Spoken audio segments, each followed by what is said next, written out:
Բարև ձեզ իմ շատ սիրելի հետևորդներ։ Ուրեմն այսօր բոլորս միասին պատրաստելու ենք մեր բոլորի շատ սիրելի պահքի տոլման։ Այսինքն մեր ժողովրդական լեզվով ասած պասուց տոլմա ենք պատրաստելու։ Ուրեմն անցած տարի մենք միասին պատրաստեցինք, բայց այսպես արագ հապճեպ եղավ ու շատ մարդիկ գրեցին, որ ինչի շատ արագ արեցիք, դե մտածեցի, որ բոլորն էլ շատ լավ գիտեն, բոլորն էլ պատրաստում են ու այդքան պետք չէ, որ մանրամասն բացատրեմ։ Դե այսօր ուրեմն տեղը տեղին բացատրեմ, ուրեմն պատրաստելու եմ կաղամբով, թթու դրած կաղամբով եւ իհարկե խաղողի թփով։ Ուրեմն մեզ հարկավոր է սիսեր, սիսերը եփել եմ, աղ եմ արել, եփվելու ընթացքում վերջում իհարկե լոբին եփել եմ, կարմիր լոբի է մեզ հարկավոր, այսպես չարպտուրիկ լոբի նույնպես կարող եք օգտագործել, որը որ նախընտրում եք։ Լոբին նույնպես եփել եմ, իսկ ոսպը, ոլորը, դեղի ոլորը եւ բրինձը միայն թրջել եմ, մի քանի ժամ թրջել եմ։ Ուրեմն մեզ հարկավոր է սոխ, իհարկե սոխը շատ է հարկավոր, որովհետև տեսնում եք, որ ընդեղենները շատ են ու ես վերցրել եմ 600-700 գրամ սոխ, այսպես սիրելիներս։ Ուրեմն հիմա սոխը պիտի տապակեմ, այս բոլորը խառնեմ իրար ու տապակած արդեն համեմունքներ արված սոխը ավելացնեմ ընդեղենի վրա, արդեն խառնած ընդեղենի վրա։ Ասեմ, որ կարող եք սոխ չօգտագործել ընդհանրապես, եթե չեք կարողանում ուտել, բայց տապակած սոխով շատ համեղ է լինում։ Ու օգտագործելու ենք հիմնականում այս ճաշատեսակի համար շատ այսպես համեղ է ստացվում ռեհանով, չորացրած ռեհանով, դե պարզ է, չգիտեմ Հայաստանում հիմա թարմ ռեհան կա թե ոչ, բայց չորացրած ռեհանը այս ուտեստի համար շատ համահունչ է, այսպես ասած։ Ուրեմն անցնենք գործի, ես տապակեմ սոխը բոլոր տեսակի համեմունքներով, որոնք մենք սիրում ենք, իհարկե շատը պիտի լինի կարմիր պղպեղը, եթե կծու եք սիրում, մի փոքր էլ կծու կարմիր պղպեղ ավելացրեք, այսքանը, այս բոլորը անեմ ու միանամ ձեզ։ Սիրելիներս, ուրեմն ես բավականին գործ արեցի կադրից այն կողմ ու հիմա բացատրեմ ինչ եմ արել։ Ուրեմն սոխը տապակել եմ, իհարկե սոխը շատ է, մի փոքր աղ պիտի ավելացնենք, որպեսզի մեր տապակած սոխը ալանի չլինի։ Եվ տապակելուց հետո արդեն մինչ տապակած սոխը ավելացնում ենք մեր այս բոլոր բաղադրիչների վրա, աղ ենք անում, քանի որ մենք աղ ենք արել միայն լոբին եւ սիսերը։ Մնացած բոլոր ընդեղենը աղով չեմ թրջել, աղ ենք անում նորմալ, աչքաչափով իհարկե, եւ շատ լավ խառնում ենք։ Խառնելուց հետո նոր ավելացնում ենք արդեն տապակած սոխը եւ հիմա արդեն պիտի փաթաթեմ։ Սկսելուց առաջ նորից մի լավ կխառնեմ, նոր կսկսեմ փաթաթել։ Ուրեմն ամենասկզբից ես այսպես եմ անում, դուք ինչպես կուզեք, այդպես էլ արեք։ Տեսեք, մենք ունենք կաղամբը, փոքրիկ չափով կաղամբներ, ես այսպես տեղավորում եմ, տեսեք, մեր կաթսայի հատակի մասը։ Քանի որ երկար պիտի եփենք, ավելի լավ է, որ ապահով լինենք։ Այսպես։ Վաղուց բոլորս էլ շատ մեծ էին փաթաթում, բայց հիմա կարծես այդքան էլ մեծ չեն փաթաթում, ու ես կփաթաթեմ մոտավորապես այս չափի, տեսեք, այսպես։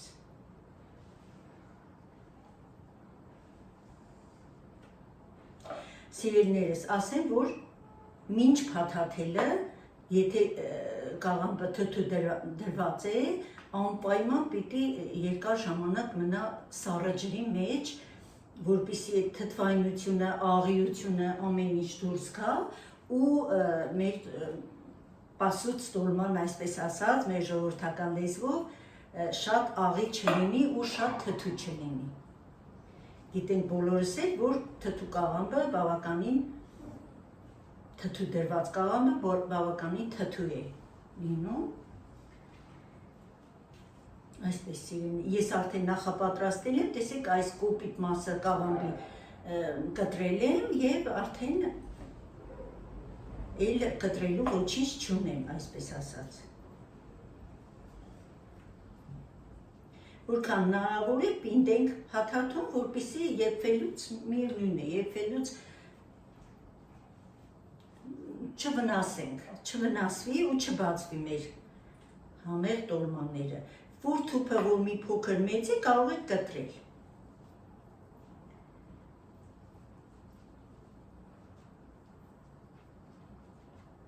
Սա մի փոքր մեծ եղավ, տեսնում եք։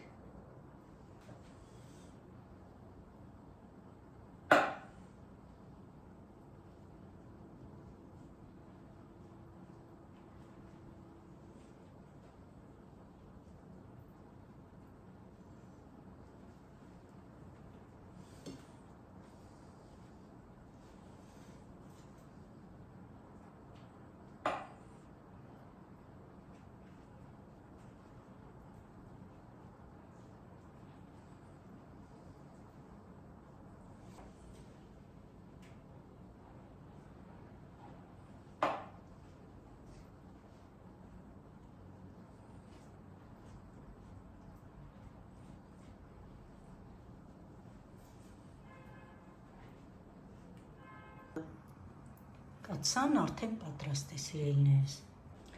Սիրելի բարեկամներ, ուրեմն կաղամբով ես արդեն փաթաթեցի, վերջացրեցի, մեկ կացան արդեն եփվում է, հիմա մեկ-երկու հատ ցույց տամ, ինչպես ենք փաթաթում թփով, պասուց տոլման, այսպես ասած մեր համեղ, եթե թուփը նախատեսված չէ պասուց տոլմայի համար, ուրեմն նրանք միջին չափի են կամ փոքր,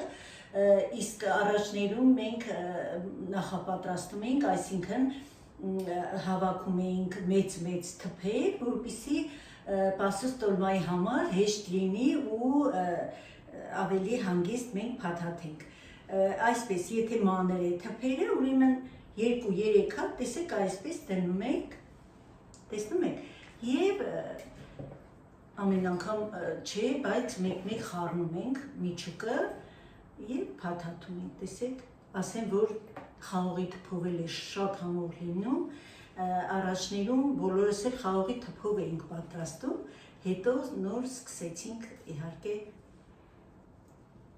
կաղամբով պատրաստել, այսպես, տեսնում եք, 2-3 հատը արդեն բավական է, որ մենք ստանանք մեծ, ոչ շատ մեծ, գեղեցիկ պասուց տոլմա, տեսնում եք, նախապատրաստում ենք թփերը, այսպես,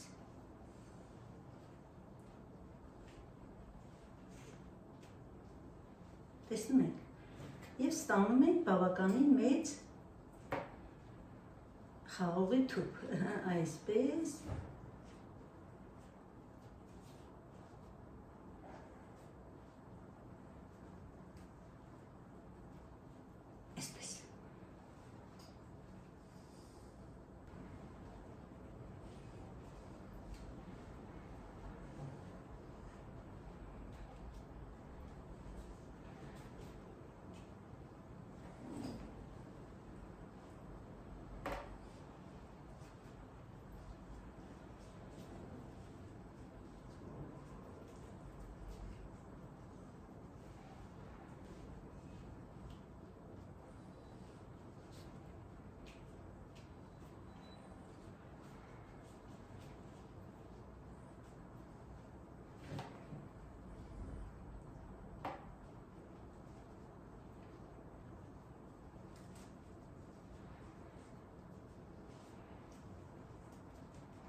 Սիրելիներս արդեն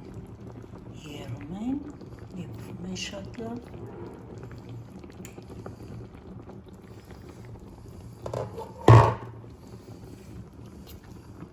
Սա էլ թփողը նոր եմ դրել, դեռ չի հասցրել եռալ։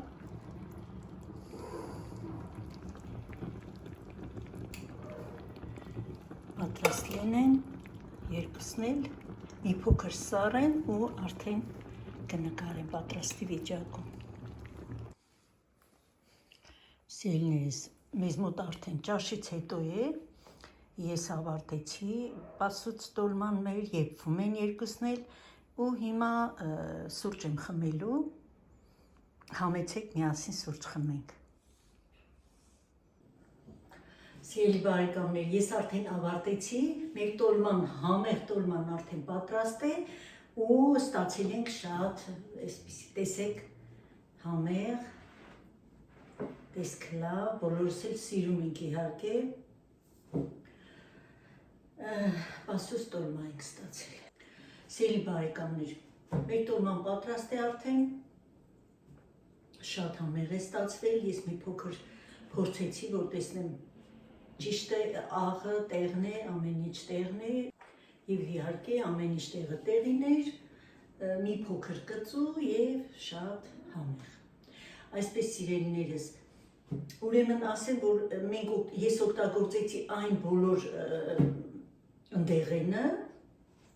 որ մենք սիրում ենք, այսինքն կարող եք ավելացնել բլղուր,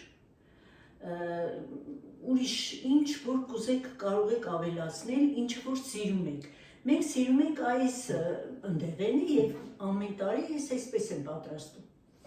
այսպես սիրելիներս, շնորհակալ եմ բոլորիցդ, հուսով եմ ձեզ դուր եկավ, բացատրեցի ինչպես պետքն է, բաղադրատոմսը մոտավորապես, ինչպես որ ես պատրաստել եմ, որ չափերով, որ ես պատրաստել եմ, կտեղադրեմ բաղադրատոմսերի բաժնում, իսկ դուք արդեն քչացրեք կամ ավելացրեք։ Եվ այսպես շնորհակալ եմ բոլորիցդ ձեր գեղեցիկ բառերի, գեղեցիկ մեկնաբանությունների, այսպես մտերիմ մոտեցման, մտերիմ վերաբերմունքի, հարազատ, բարեկամ, բոլորիցդ շնորհակալ եմ, շատ շնորհակալ եմ, ես ձեզ լավ նախատոնական օրեր եմ մաղթում, ցտեսություն, մինչ նոր հանդիպում իմ խոհանոցում։